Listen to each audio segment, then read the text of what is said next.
Assalamualaikum warahmatullahi wabarakatuh. Nama saya Almira Himawan Islamiyati dan saya akan mempresentasikan tafsir surah Al-Luqman ayat 17. Baiklah, saya akan membacakan surah Luqman ayat 17 dan terjemahnya. A'udzu billahi minasyaitonir rajim.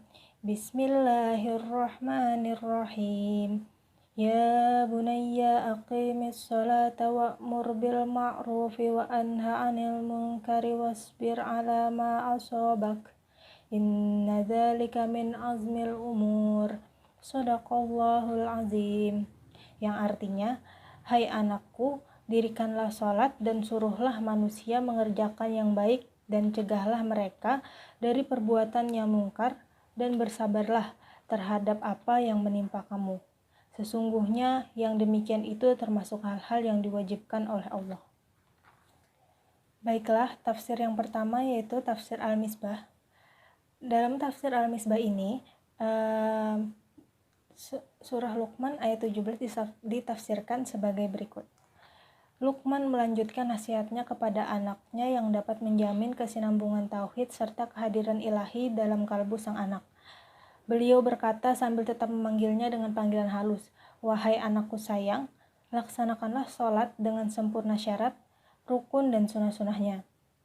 Dan di samping engkau memperhatikan dirimu dan membentenginya dari kekejian dan kemungkaran, anjurkan pula orang lain berlaku serupa.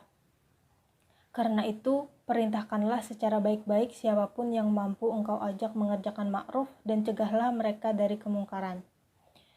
Memang, engkau akan mengalami banyak tantangan dan rintangan dalam melaksanakan tuntutan Allah. Karena itu, tabah dan bersabarlah terhadap apa yang menimpamu dalam melaksanakan aneka tugasmu. Sesungguhnya yang demikian itu yang sangat tinggi kedudukannya dan jauh tingkatannya dalam kebaikan, yakni salat, amar ma'ruf dan nahi mungkar, dan kesabaran termasuk hal-hal yang diperintah Allah agar diutamakan, sehingga tidak ada alasan untuk mengabaikannya. Nah, nasihat Luqman di atas juga menyangkut hal-hal yang berkaitan dengan amal-amal soleh, yang puncaknya adalah sholat, serta amal-amal kebaikan yang tercermin dalam amar ma'ruf dan nahi munkar.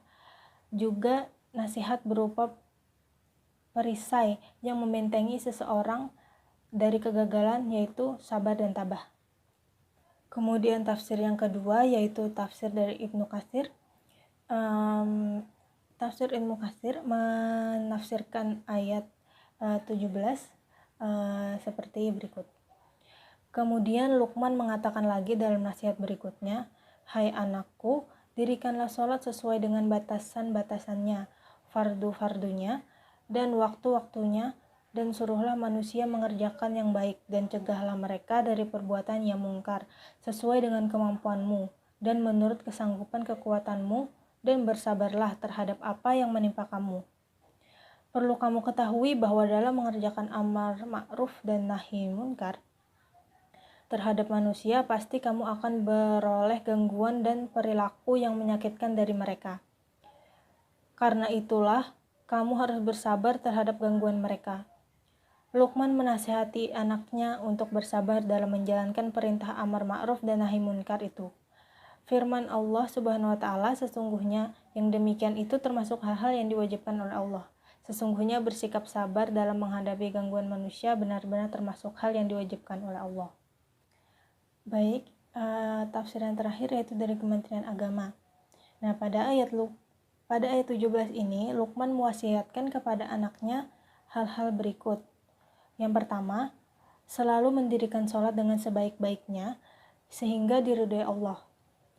Jika sholat yang dikerjakan itu diridhoi Allah, perbuatan keji dan perbuatan mungkar dapat dicegah.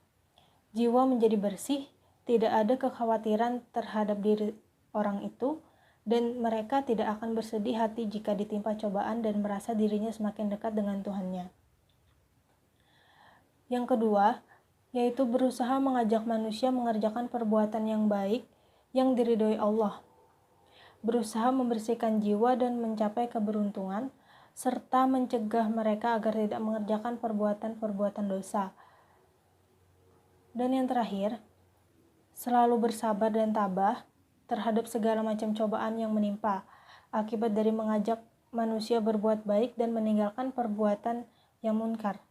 Baik cobaan itu dalam bentuk kesenangan dan kemegahan maupun dalam bentuk kesengsaraan dan penderitaan.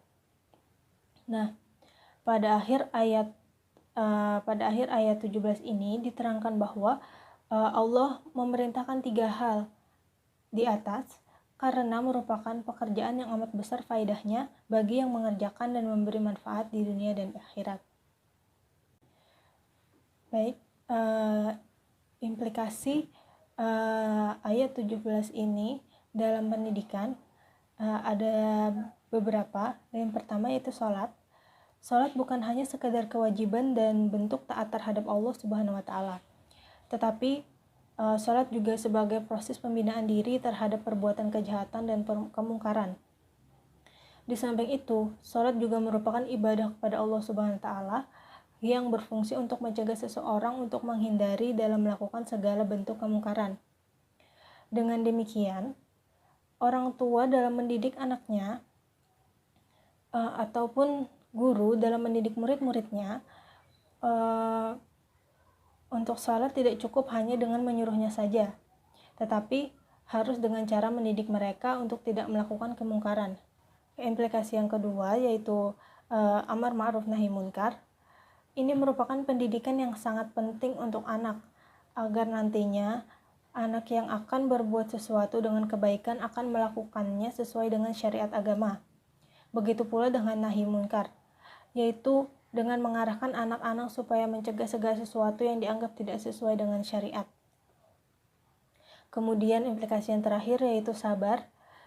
Menanamkan sifat sabar ini kepada anak-anak merupakan pendidikan yang akan mengajarkan anak agar memiliki kontrol emosi yang stabil, sehingga mereka akan bersikap wajar dan selalu tabah dalam menghadapi segala kondisi ataupun situasi yang terjadi. Kemudian, sebagai seorang pendidik ataupun guru,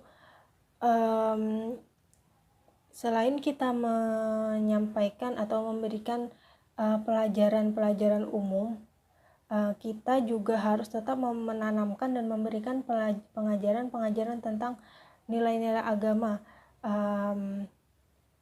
khususnya seperti sholat, amar ma'ruf nahi munkar, dan juga sabar,